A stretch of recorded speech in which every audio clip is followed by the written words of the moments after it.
इस वीडियो में मैं आपसे बात करूंगा, जैसा कि मैंने आपको पहले भी कहा था, एनएचएम के 3 कैडर के रिजल्ट आज जारी होंगे, एएनएम, सीएचओ और डाटा एंट्री ऑपरेटर, जिसमें से डाटा एंट्री ऑपरेटर एग्जाम का रिजल्ट जारी हो चुका है।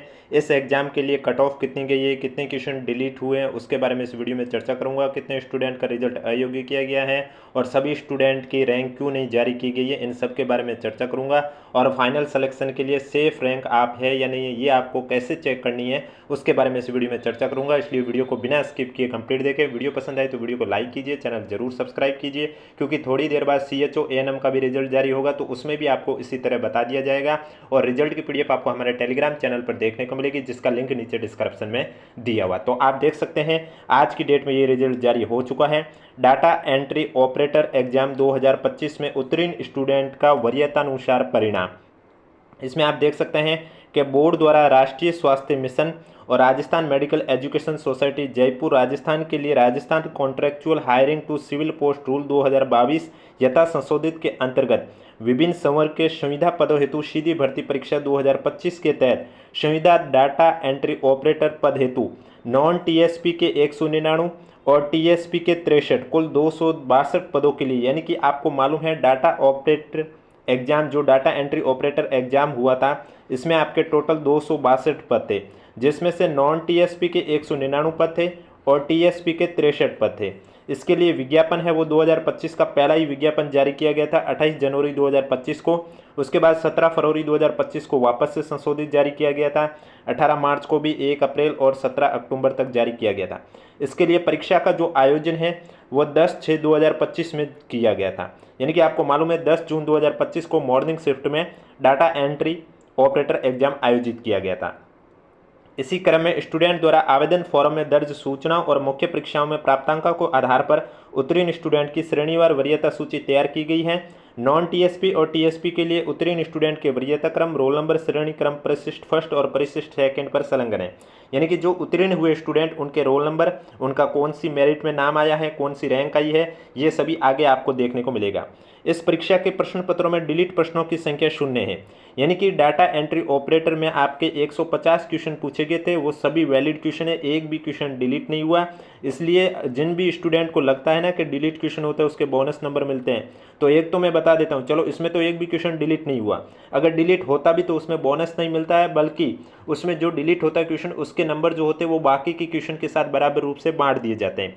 तो इसमें अब आपका एक भी क्वेश्चन डिलीट नहीं हुआ, सभी क्वेश्चन वैलिड है, इसका मतलब एक क्वेश्चन आपका 3 नंबर का हुआ। अगर क्वेश्चन कोई डिलीट होता तो उस कंडीशन पर जो डिलीट हुए क्वेश्चन के नंबर बाकी के साथ बांटते, तब आपके जो एक क्वेश्चन होता वो 3 दशमलव कुछ ऐसा होता, लेकिन इसमें एक भी क्वेश्चन आपका डिलीट नहीं हुआ। आगे लिखा हुआ है नॉन टीएसपी और टीएसपी के लिए क्रमशः परिशिष्ट फर्स्ट और परिशिष्ट सेकंड अनुसार उत्तीर्ण स्टूडेंट में से विज्ञापित पद के 2 गुना स्टूडेंट को विचारित सूची यानी कि शॉर्ट लिस्ट करने पर कट ऑफ मार्क्स निम्नानुसार होंगे, यानी कि ये आपको जो कट ऑफ देखने को मिल रही है, ये 2 गुना स्टूडेंट की कट ऑफ जारी की गई है। और रिजल्ट में रैंक में आप देखोगे तो सभी स्टूडेंट की रैंक क्यों नहीं जारी की गई, उसके बारे में भी आगे बताऊंगा, इसलिए वीडियो को बिना स्किप किए कंप्लीट देखें। सबसे पहले बात करते हैं कट ऑफ, और ये जो आपको कट ऑफ देखने को मिल रही है, ये 2 गुना स्टूडेंट की कट ऑफ है, और ये कट ऑफ आपके 450 में से, कितने में से है, 450 में से, क्योंकि पेपर आपको मालूम है 450 नंबर का था। तो जनरल की कट ऑफ गई है, आप देख सकते हैं जनरल कैटेगरी में जनरल की कट ऑफ रही है 228, फीमेल की कट ऑफ रही है 199, डीआईवी की कट ऑफ रही है 197, एक्स सर्विसमैन की कट ऑफ रही है 137। इसके बाद एससी कैटेगरी की बात करें तो एससी कैटेगरी में आप देख सकते हैं जनरल की कट ऑफ रही है 195, फीमेल की कट ऑफ रही है 158। उसके बाद बात करें एसटी कैटेगरी, तो एसटी कैटेगरी में आप देख सकते हैं जनरल की कट ऑफ रही है 158। उसके बाद जहाँ भी एनए लिखा हुआ है, इसका मतलब ये हुआ है कि बोर्ड के स्टूडेंट नहीं मिले हैं, जो कि न्यूनतम क्वालिफिकेशन मार्क्स से उतने स्टूडेंट नहीं मिले उस कैटेगरी में, इसलिए एनए लिखा हुआ है। जैसे कि आप देख सकते हैं general, OBC, EWS, MBC category के लिए मिनिमम क्वालिफिकेशन 40% है और एससी एसटी के लिए 35% है। तो जिन भी कैटेगरी में जो स्टूडेंट नहीं मिले हैं बोर्ड को, तो वहाँ पर बोर्ड ने एनए लिखा है। इसके बाद आप देख सकते हैं जनरल ईडब्ल्यूएस कैटेगरी की बात करें तो जनरल ईडब्ल्यूएस में जनरल की कट ऑफ रही है 204, फीमेल की कट ऑफ रही है 180। इसके बाद ओबीसी कैटेगरी की बात करें तो ओबीसी कैटेगरी में आप देख सकते हैं जनरल में कट ऑफ रही है 212 और फीमेल की जो कट ऑफ रही है वो रही है 181। इसके बाद नेक्स्ट कैटेगरी आती है एमबीसी कैटेगरी। एमबीसी कैटेगरी में आप देख सकते हैं जनरल की कट ऑफ रही है 183। इसके बाद हॉरिजेंटल रिजर्वेशन में बात करें तो हॉरिजेंटल रिजर्वेशन में आप देख सकते हैं एचआई की कट ऑफ रही है 162, LDCP की कट ऑफ रही है 160। ये तो रही है नॉन TSP की। अब बात करते हैं TSP में। तो TSP में आप देख सकते हैं जनरल कैटेगरी में, जनरल में कट ऑफ रही है 159, बाकी में NA यानी कि इतने स्टूडेंट ही बोर्ड को पास नहीं मिले हैं मिनिमम क्वालिफिकेशन मार्क्स जितने। यानी कि आप देख सकते हैं TSP में सिर्फ जनरल कैटेगरी की 159 कट ऑफ बताई गई है, बाकी बोर्ड को स्टूडेंट नहीं मिल पाए हैं। और जो रैंक है वो आप देखोगे तो नॉन TSP में टोटल 837 कैंडिडेट की लिस्ट जारी की गई है, रैंक जो 837 कैंडिडेट की।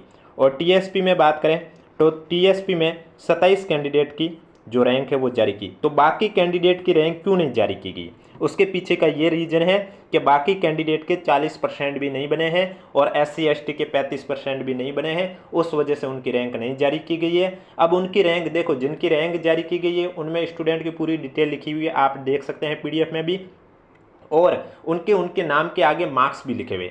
लेकिन जिनकी रैंक में नाम नहीं है वे स्टूडेंट मार्क्स कैसे चेक करेंगे, उसके बारे में भी इस वीडियो में बात करूंगा मैं। इसी वीडियो में आपको एक फॉर्मूला दे रखा है, उससे निकालना, वो कैसे निकालना वो भी बताऊंगा।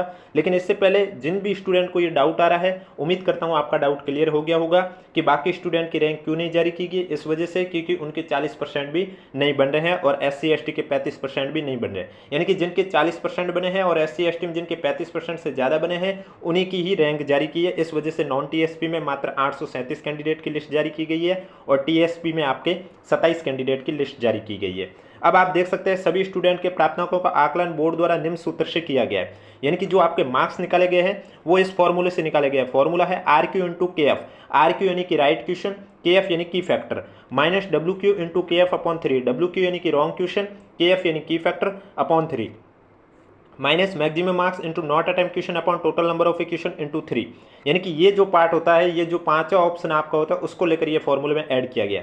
इसके बाद यहाँ KF का अर्थ होता है की फैक्टर, जिसका एक अलग से फॉर्मूला होता है। उसका फॉर्मूला है maximum marks upon total number of question into total number of question upon number of valid question. अब ये फॉर्मूला आपको कैसे पुट करके आप अपने मार्क्स चेक कर सकते हैं, क्योंकि जिनका रैंक में नाम नहीं है उनके 40% से कम है और SC ST के 35% से कम है और वो अपने मार्क्स चेक करना चाहते हैं, तो कैसे चेक करेंगे। उसके लिए सबसे पहले जैसे कि आपको की फैक्टर की वैल्यू निकालनी है। अब देखो एक भी क्वेश्चन डिलीट नहीं हुआ तो की फैक्टर की वैल्यू आपकी 3 आएगी। कैसे आई है, मैक्सिमम मार्क्स में आप लिखोगे पेपर कितने नंबर का था, आपने लिखा 450। टोटल नंबर ऑफ क्वेश्चन में आप लिखोगे पेपर कितने क्वेश्चन थे, 150। टोटल नंबर ऑफ क्वेश्चन में आप लिखोगे 150।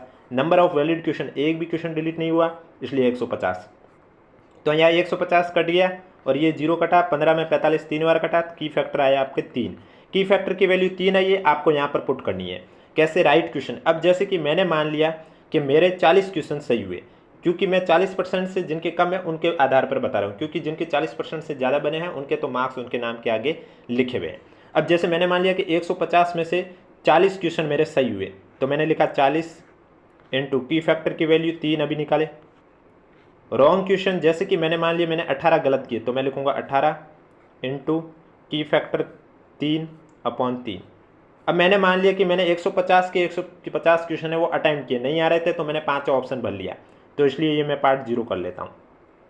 तो ये कटेगा 4 तिया 12, ये हो गया 120, 0 लगाया और 18 घटाया, पीछे कितने बचे 102, तो ये मेरे नंबर आए। इस तरह से आप अपने मार्क्स चेक कर सकते हैं। अब अगर किसी स्टूडेंट को ये भी डाउट आ रहा है कि मेरे कट ऑफ से ज़्यादा मार्क्स है फिर भी मेरा रैंक में नाम क्यों नहीं है, तो हो सकता है उसने ये गलती कर दी है कि उसने 10% से ज़्यादा ऐसे क्वेश्चन है, क्वेश्चन नंबर के 10% से ज़्यादा ऐसे क्वेश्चन है जिसमें एक भी गोला नहीं भरा। आगे इसी की भी चर्चा करने जा रहा हूँ। आप देख सकते हैं यहाँ नोट में लिखा हुआ है, पॉइंट नंबर 1 में लिखा हुआ है कि 10% से अधिक प्रश्नों में किसी भी गोले को स्टूडेंट द्वारा गहरा नहीं करने के कारण 77 स्टूडेंट को अयोग्य घोषित किया गया।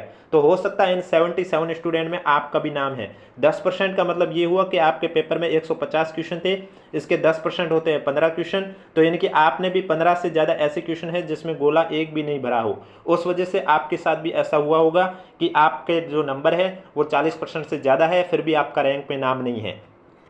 अब इसके लिए स्क्रूटनी फॉर्म यानी कि डाटा एंट्री ऑपरेटर एग्जाम के लिए स्क्रूटनी फॉर्म आप कब से फिल कर सकते हैं, उसके लिए आप देख सकते हैं यहाँ लिखा हुआ इस वरीयतानुसार परिणाम में उत्तीर्ण स्टूडेंट हेतु दस्तावेज सत्यापन के लिए ऑनलाइन विस्तृत आवेदन सह परिनिरीक्षा फॉर्म स्क्रूटनी फॉर्म भरने हेतु पोर्टल है वो 8 नवंबर 2025 से लेकर 14 नवंबर 2025 तक खुला रहेगा।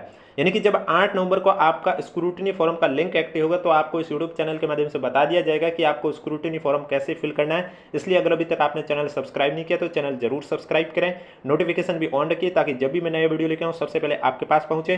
तो आपके स्क्रूटिनी फॉर्म है वो 8 नवंबर से लेकर 14 नवंबर तक आप अपने 7 दिन का समय दिया जाएगा। इन 7 दिन के बीच आप अपने SSO ID के माध्यम से स्क्रूटिनी फॉर्म भी फिल कर सकते हैं। अब जो स्टूडेंट पास हुए उनके नाम, उनके माता पिता सभी डिटेल दे रखी है। अब स्टूडेंट अपनी रैंक कैसे चेक करेगा, यानी कि आपको रिजल्ट तो बता दिया गया है, अब आपकी रैंक से आपको कैसे चेक करना है कि आपका फाइनल सिलेक्शन होगा या नहीं होगा। अब मैं एक एग्जांपल देके समझाता हूं क्योंकि अभी मुझे नहीं पता कि जनरल में कितने पद हैं। अब जैसे आपको मालूम है नॉन TSP में टोटल 199 पद है, मैंने मान लिया कि जनरल के 50 पद है। देखो मैं एग्जाम्पल के थ्रू मान रहा हूँ, बाकी जनरल में कितने पद है वो आपको अपनी कैटेगरी में चेक करना है। अब जैसे एक स्टूडेंट है उसकी 250 रैंक आई है और वो OBC कैटेगरी से, अब इस कैंडिडेट को ये चेक करना है कि इसका फाइनल सिलेक्शन होगा या नहीं होगा। तो ये कैंडिडेट क्या करेगा, देखो अब जैसे कि मैंने मान लिया कि जनरल में 50 सीटें हैं तो 1 से लेकर 50 तक रैंक वाले हैं वो सब जनरल से काउंट होंगे, चाहे वो OBC का हो, SC का हो, ST का हो, EWS किसी भी कैटेगरी का हो, वो जनरल से सेलेक्ट हो जाएगा। तो अब अगर OBC कैंडिडेट का अपने रैंक चेक करेगा तो वो 50 से बाद काउंट करेगा। इसी तरह आप भी एक बार वर्गीकरण में देख लीजिए जनरल में कितनी सीटें हैं, उतनी सीटों के अंदर जो कैंडिडेट है वो सब जनरल से सेलेक्ट हो चुके हैं। जैसे मैंने उदाहरण दिया है आपको 50 का, बाकी कितनी सीटें वो आप वर्गीकरण में चेक कर सकते हैं। इसके बाद जैसे कि OBC कैंडिडेट है और उसकी 250 भी रैंक है, तो फिर ये कैंडिडेट अपनी कैटेगरी में कैसे चेक करेगा, क्योंकि इसे पता है जनरल से तो होगा नहीं, जनरल में 50 ही सीटें थी और 50 रैंक वालों का हो गया। तो अब ये 50 के बाद वाले OBC के कितने कैंडिडेट है वो चेक करेगा।